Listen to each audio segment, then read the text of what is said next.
Hello and welcome back to Steve Time. Good to see everybody. How about that Avengers Doomsday trailer this morning that dropped? That was pretty awesome. Not gonna lie, got a little emotional watching that. I mean, it's been a long time, right? Since like 2019, since the last Avengers movie. So, anyways, we're not here to talk about the Avengers, even though I am a massive Marvel and Star Wars fan, as some of you that know me closely know pretty well.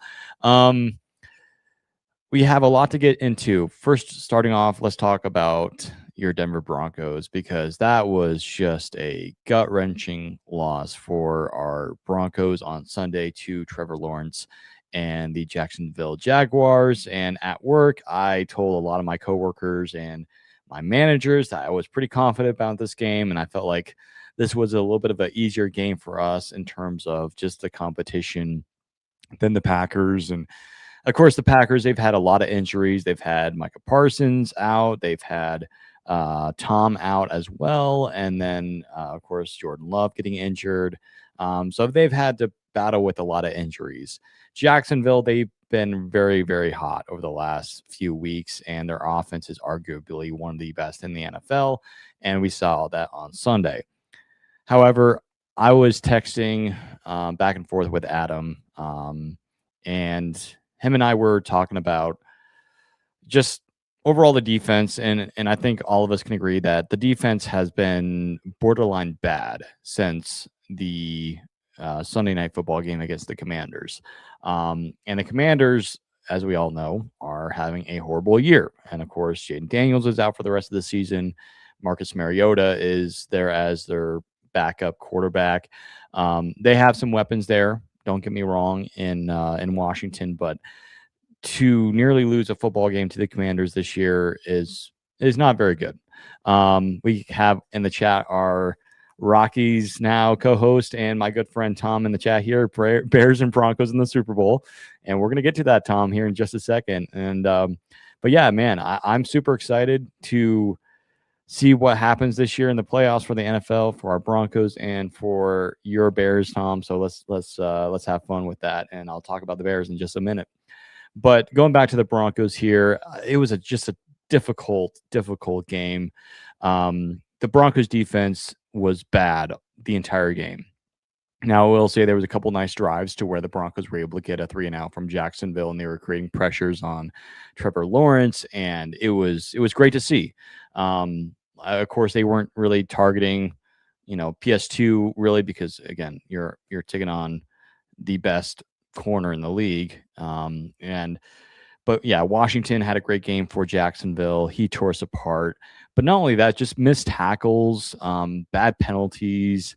And yeah, it was just a miserable game. And it's just like, I think a lot of people here in the Rocky Mountain region and Broncos fans are kind of on the page of maybe the Broncos did deserve to lose this game, or maybe the Broncos were due to lose a game before the playoffs start. And I think you look at the Patriots, right? The Patriots lost last week to the Bills. Now the Bills came back and they won that game. The Patriots were up a lot, as you know, at halftime. They were up by multiple scores. The Bills came back, they won that game. And that sucked for a lot of Patriots fans. I know Patrick, our guy over here at 5280 Media, who covers the Avs, he's a big Patriots fan. So hopefully Patrick is in the chat today. But yeah, no, it was a difficult loss for the Patriots, and look what happened. They came back and won against the Ravens. However, I will say the Ravens are having a difficult year. Lamar Jackson's not having an MVP type season, to say the least. They have a lot of injuries as normal as they usually do in Baltimore. And Baltimore, this was their. I think they're still in the playoff race as of right now, but their backs are up against the wall. There's only 2 games left in the regular season, so their chances are pretty bleak at the moment.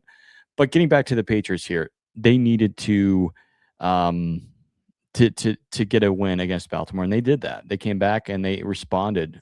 Maybe not in the best way because again, for a period of time in the Sunday night football game, the Patriots were down by at least 1 or 2 scores to the Ravens. So the Patriots, they've been kind of like that in the entire season. There's been a few blowout wins for them, but they're kind of reminding me a little bit of the Denver Broncos. And of course, with the Broncos now going against Kansas City on Thursday night, on Christmas night against the Chiefs, and hostile environment. And listen, the Chiefs are 6-9. They have a random quarterback starting because again, Gardner Minshew towards ACL this past Sunday, so prayers up for him. You even though us Denver sports fans, we hate the Chiefs, right? You never want to see somebody get injured or root for somebody to get injured. Um, so yeah, I really honestly don't even know. I think they announced a quarterback. They picked up somebody from a practice squad. I don't even know his name. I know that they had that guy from Africa. I think he was the first African quarterback to play in the NFL or something like that. I might be completely wrong. Somebody can check me on that, um, but yeah, they had him start against the Titans after, or I shouldn't say, he came in for Minshew after Minshew got injured on Sunday. So I'm not sure if he's going to be starting or if the new guy that they just picked up on the practice squad, if he's going to be starting or not. It's really up in the air. Um, I'm going to go ahead and say that this is the trap game for the Broncos. It's not a runaway game quite yet, in my opinion. I think the Chiefs are probably going to still play their starters. That could change, and they could just have a lot of their starters go have an early summer vacation, and just have a lot of their second string, third stringers play. So I'm not sure. However, I knowing the Chiefs and them being a division rival, they're probably going to have their starters play, and they're going to try to have the Broncos miss and lose the number one seed, um, rather than just gifting us a win. That's not how the NFL works. So the Broncos do have somewhat of an uphill battle against the Chiefs, but it's definitely a winnable game. That's for sure. Like they need to win this game, and I think they will. Fingers crossed. If they don't, we have a problem here in Denver. That's for sure.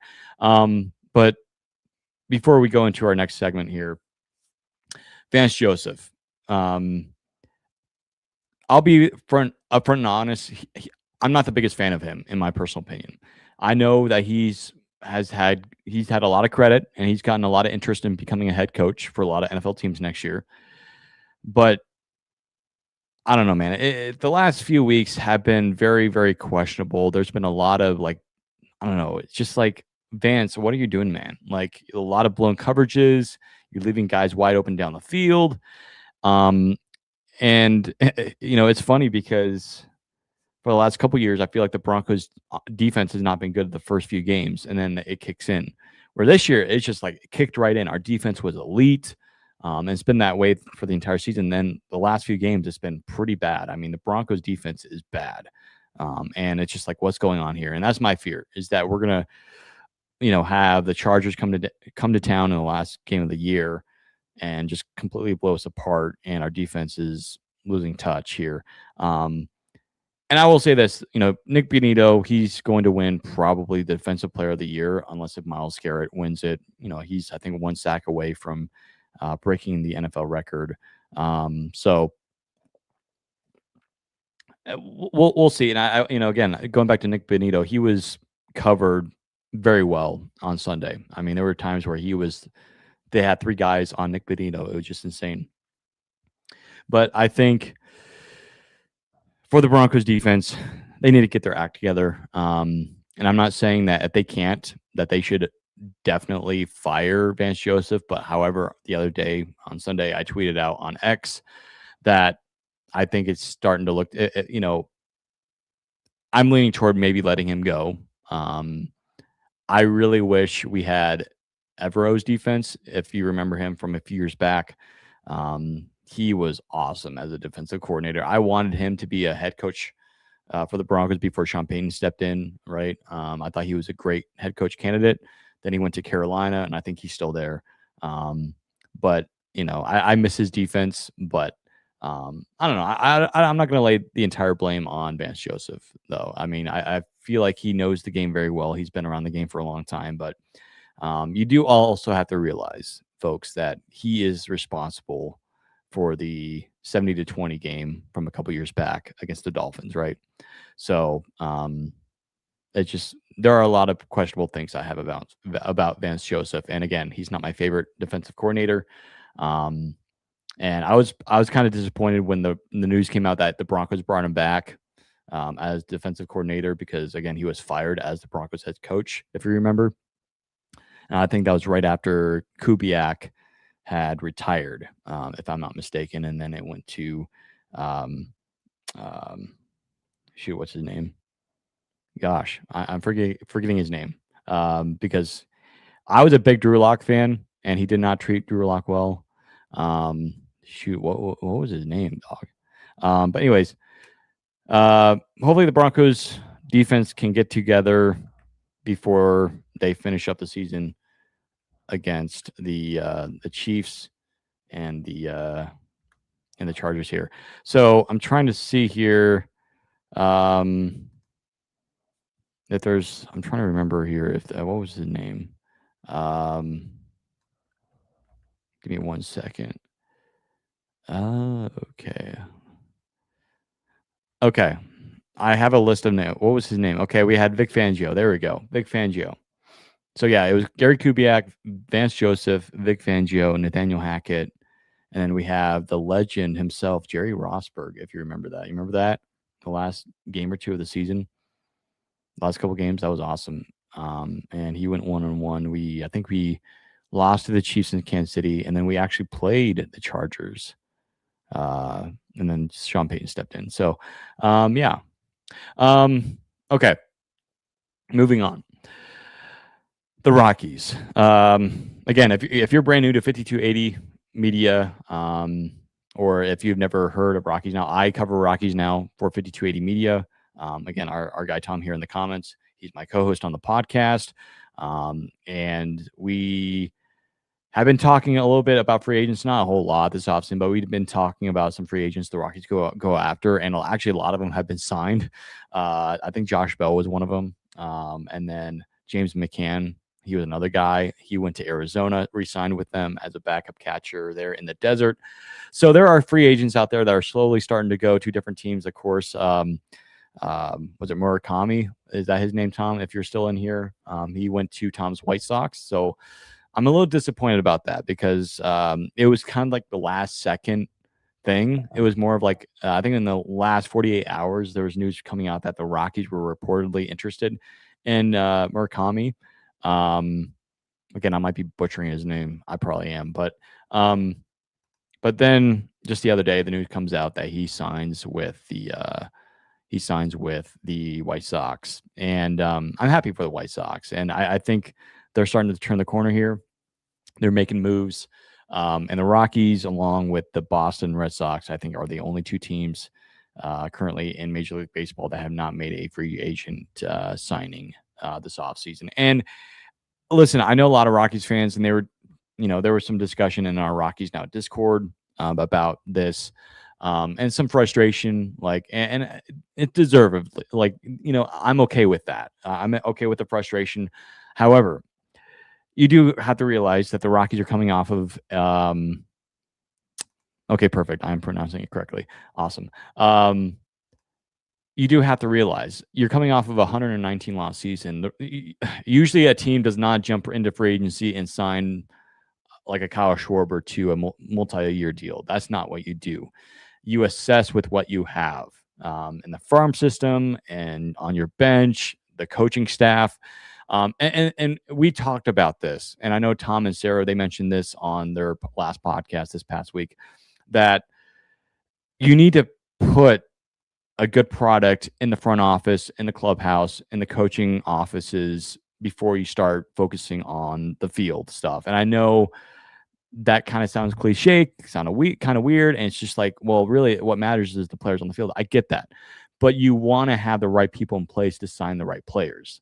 I think there is some concern that, the Rockies are the same old Rockies. They're not going to do anything in free agency. They're just going to sit idly by. Listen, maybe Murakami, maybe Colorado was one of his favorite places, but he felt like he could succeed in Chicago more.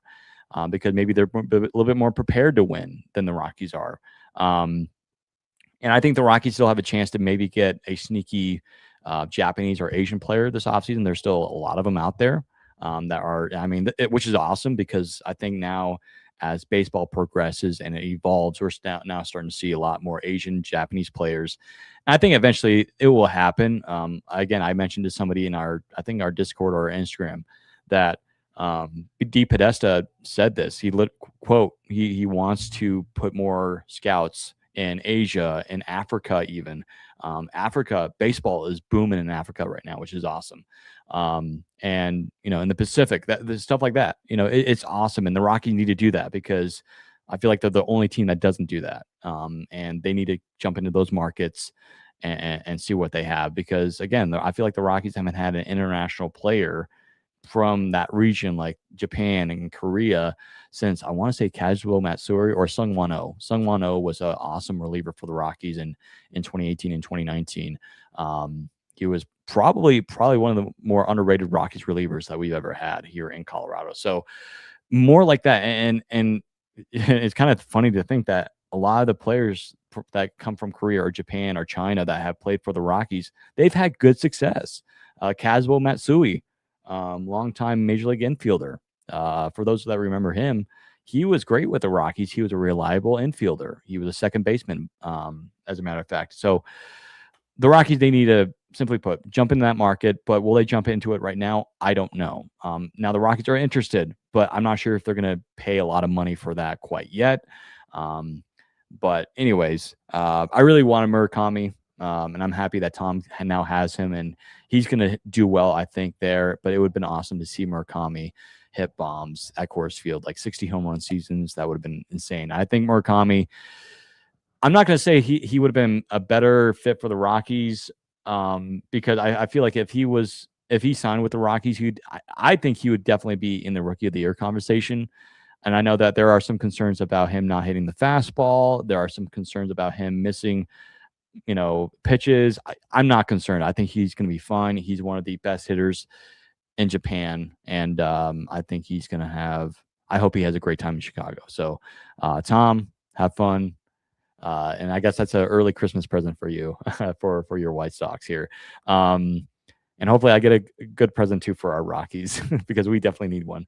But I guess we kind of already have gotten it from getting a rehaul in the front office, which is needed desperately. And I think sometimes we're like, okay, now let's do this. But sometimes we have to be patient. It's about the process.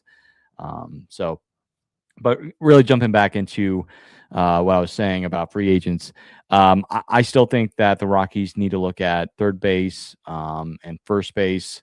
I know that Cal Queiroz as of right now is slated to play third base, but you do need some veteran leadership on this team. That is obvious. I think even the Rockies front office staff has said that they've been talking to first base agents this offseason. I know a lot of conversations have come up with, I think, Paul Goldschmidt. I personally do not want him on the Rockies. I just feel like, he has good numbers at Coors Field. It's just injuries, but also too is just I don't know, not my cup of tea. Of course, Josh Bell was one of my top ones. I really wanted him. I think I'm not sure, Tom, if you're in the chat here, but I think Ty France, I think he's still available. I'm not sure if Dylan Moore is still available as well, but there are intriguing. Rhys Hoskins, I think, is still out there. That's a name that a lot of people have floated around, including our guy Chris over here at 5280 Media. He threw out the idea of maybe signing Rhys Hoskins to like a 1 or 2 year deal. I'm not against that.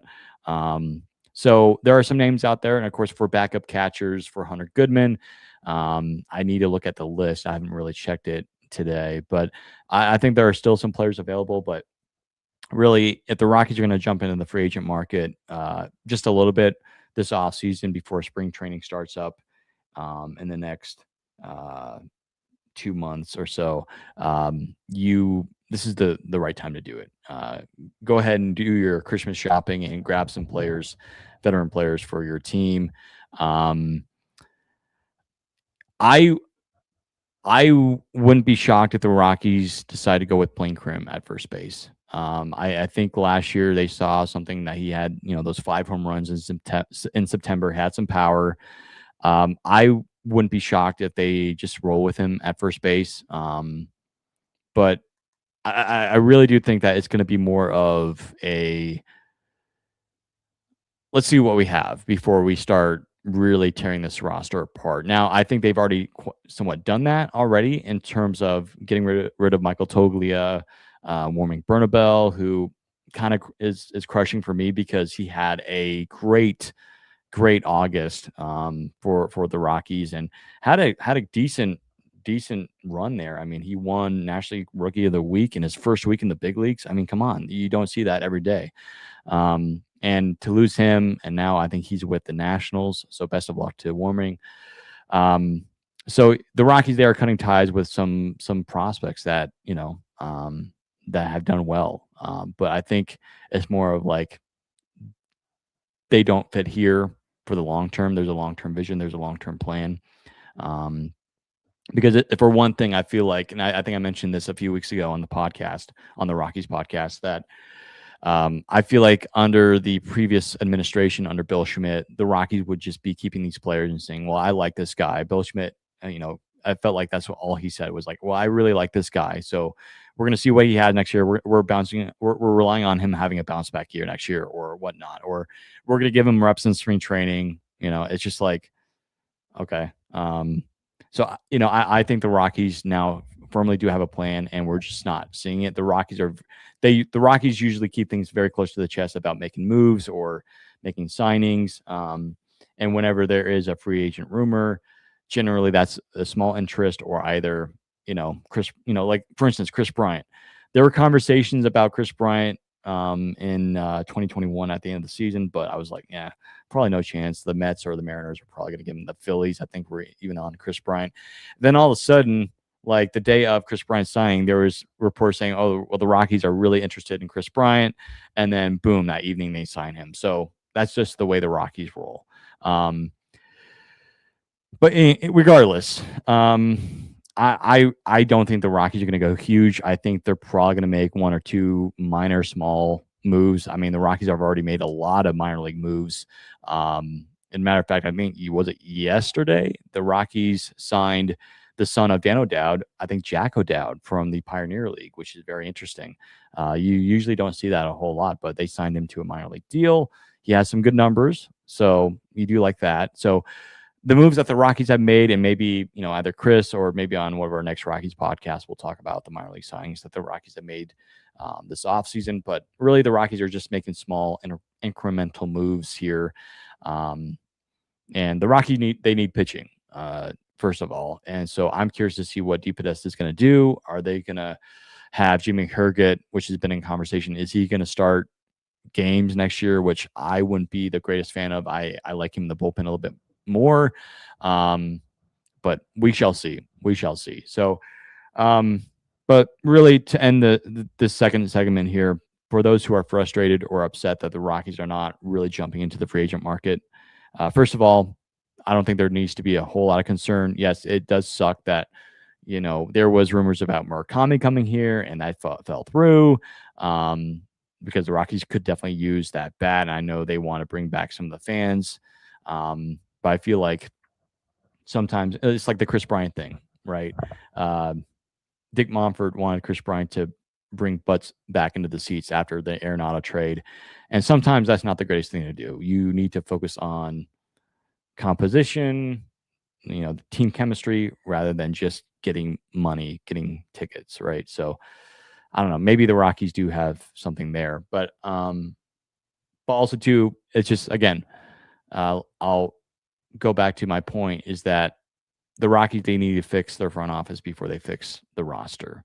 And I think they're setting that up right now. Again, all their pitching staff is pretty much set to go. The hitting staff, I think, is pretty much set to go as well.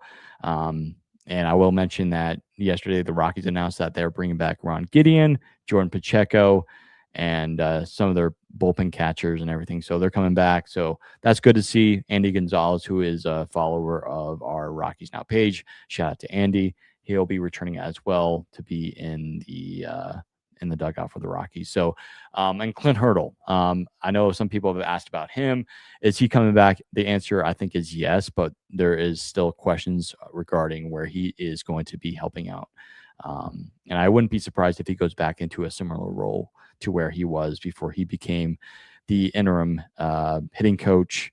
And I think he was even a bench coach at one point. No, he was the bench coach for the Rockies for Warren Schaefer after Bud Black was fired. So, so I hope that answered your questions, everybody. Again, if you have any questions, just let me know on Instagram or on X or here in the comments on YouTube. I would definitely appreciate it. Okay. To jump into our last segment of today's show, which teams could we see in the Super Bowl? And again, as earlier, our guy Tom says, Bears and Broncos in the Super Bowl. Well, Tom, if you're listening to this, and for those who are listening, again, I was talking to Adam yesterday, and one of the things that came up was Broncos and Bears, because in our Bronc Bros, group chat and our podcast, we were discussing this during the summer, and Adam was very high and is still very high on the Bears. And you look at the record; they're 11-4. They had a massive win over the Packers.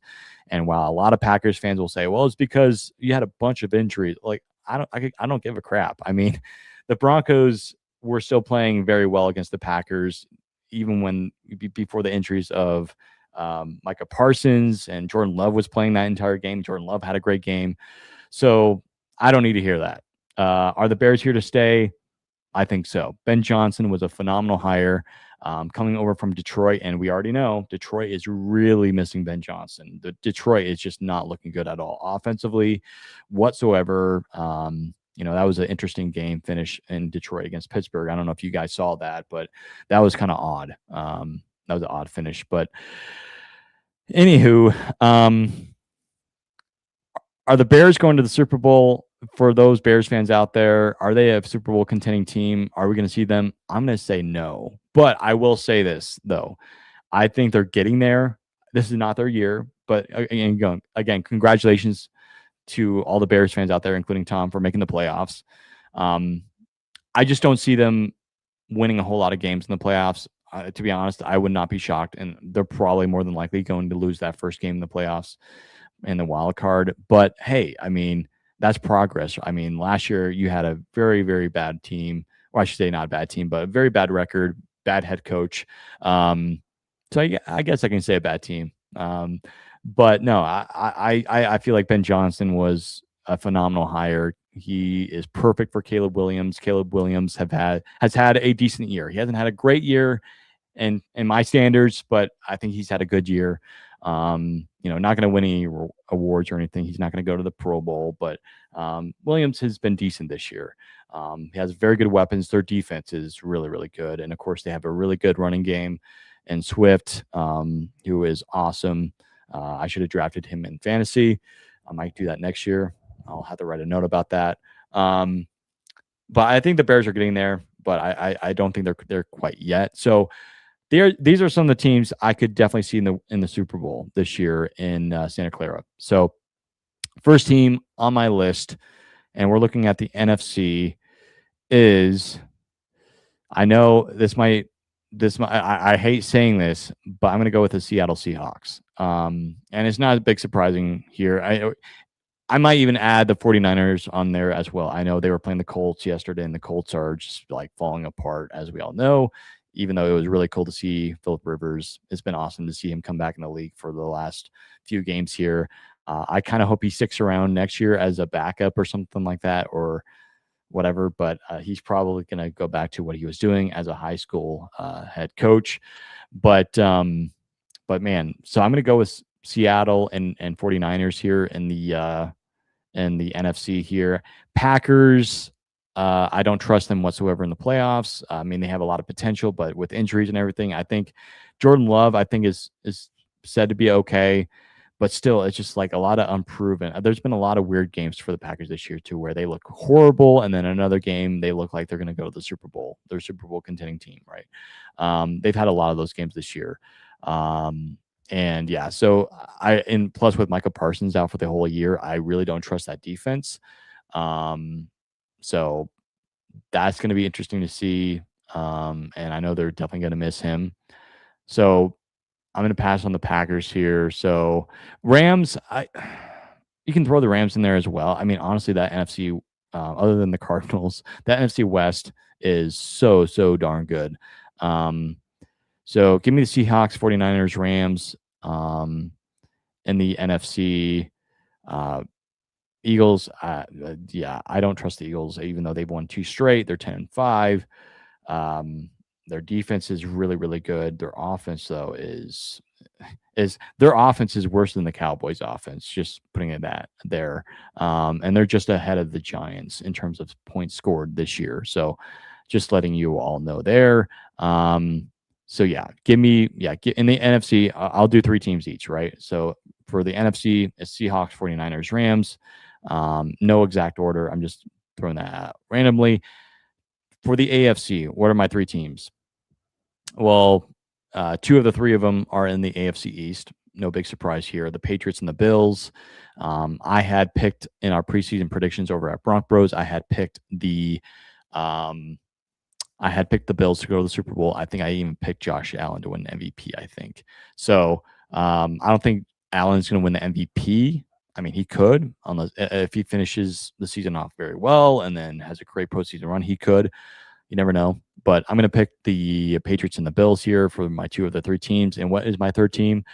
Well, it's definitely not in the AFC North. Aaron Rodgers, don't trust him in the playoffs. Also, it's just like the Steelers are kind of, I'm going to say mid. They've had a lot of weird opponents and just like opponents that are not doing well at the moment. So I'm going to pass on the Steelers here. I'm going to pass on Jacksonville. I mean, again, they're hot. They've won 6 straight. Their offense is one of the best in the NFL, one of the best in the league. And of course, I think they're the second, or no, I think they're the best. No, they're second best in the AFC South, following the Colts here, but they're going to be number 1 by the end of the season. Jaguars, they could go deep. I could definitely see them going to the championship game. I just don't see them in the Super Bowl. I could be wrong, but I just don't see them quite there yet. Texans, they've made a run. They've won 7 straight, but I don't see CJ Stroud in the Super Bowl either. And that's when it comes down to the AFC West. Broncos or Chargers. I know I'm going to be drinking the orange Kool-Aid here, but I'm going to put the Broncos as my number 3 team. And I know some people are out there saying the Broncos are frauds, especially after losing the game to the Jaguars here. But I don't know, man. It's just like, it reminds me a lot of the 2015 Denver Broncos team. It really does. A lot of similarities to where I will say this even. I think the offense is slightly better than the 2015 offense. I know a few weeks ago when the offense was barely getting able to get off their feet, it was like, yeah, this is exactly like 2015. But I see some similarities here. However, I will say, though, again, going back to the defense does concern me. Like, if the defense does horribly the next 2 games or even the playoffs, that's when I'm like, okay, you need to fire Vance Joseph and get somebody else. And I'm not really concerned about losing Vance Joseph either way to become a head coach. If that does happen, I'm like, honestly, good luck to that other team that signs him as their head coach, because honestly, he wouldn't be my selection as a head coach if I was a team looking for one. So Davis Webb, I'd be more concerned about losing Davis Webb because I know he's gotten some traction. I know last year he got some traction as a potential coordinator or head coach. I love Davis Webb. I think he's one of the best quarterback coaches in the NFL. But Broncos, they have a team that could definitely do it. It's just that they need to have their defense going, which has not been going for the last few weeks, and their offense to at least score, I feel like 14, 17, 20 points. If you can get to that point, to the 17 to 20 point mark, I feel like the Broncos have a good chance of winning that game. So my AFC teams are the Patriots, Bills, and Broncos. And I think a lot of people might agree with me there. And then for the NFC, again, I think a lot of people would also agree with me that the 3 favorites here would be the Seahawks, 49ers, and Rams. Because 49ers, they've come out of nowhere. I feel like they had a really rough start. Of course, Brock Purdy was injured, right? And they had to start Mac Jones. And Mac Jones actually looked pretty good. And we already know how that went. And I don't know, maybe Mac Jones could be an option for a team next year looking for a quarterback. Maybe the Saints. Of course, however, I do think that that Tyler guy for New Orleans is something, because the Saints, they've won 3 straight, guys. They're 5-10, and they were looking like, oh, they're definitely gonna get the number one pick in the draft. The Saints are 5-10, so they're climbing their way back, and they could finish the season at 7-10, believe it or not. And I think they have a chance to do it. I mean, their offense is garbage, but their defense is pretty good. So could happen. Could happen. Um, so yeah, let me know what you think. Who are your three Super Bowl teams in the NFC and in the AFC? Again, for the NFC, I have the Seahawks, 49ers, and Rams. And for the AFC, I have the Patriots, Bills, and Broncos. So we shall see. Do I have any honorable mentions? Not really. I mean, maybe if I do another Steve time in the playoffs, maybe I'll mention that. But those are my Super Bowl teams. So again, let me know on X, on YouTube, on Instagram what your uh, AFC and NFC Super Bowl contending teams are, because I'd like to know. I want to hear your thoughts on that. But anyway, folks, that's going to wrap up for our fourth ever episode of Steve Time. I appreciate you. I know that there's been somewhat of a lag in terms of podcasts or I should say shows for Steve Time. I'm trying to get better at that. They're not going to be super often, maybe once a month. Right around there, we're going to do Steve Time shows, just talk about what's going on in sports, in Denver sports as well. So just stay tuned for more. And again, if you're brand new to 5280 Media, welcome on in. We'd love to have you a part of our community. Feel free to like and subscribe. We're trying to get to 100 followers by next summer, maybe even closer than that. Hey, why not get to New Year's? So if you're brand new, feel free to like and subscribe. We would definitely appreciate it. And if you're a Denver sports fan, come join the community with us here at 5280 Media. So until next time, folks, hope you have a great rest of your day. And I'll talk you all later. Peace out.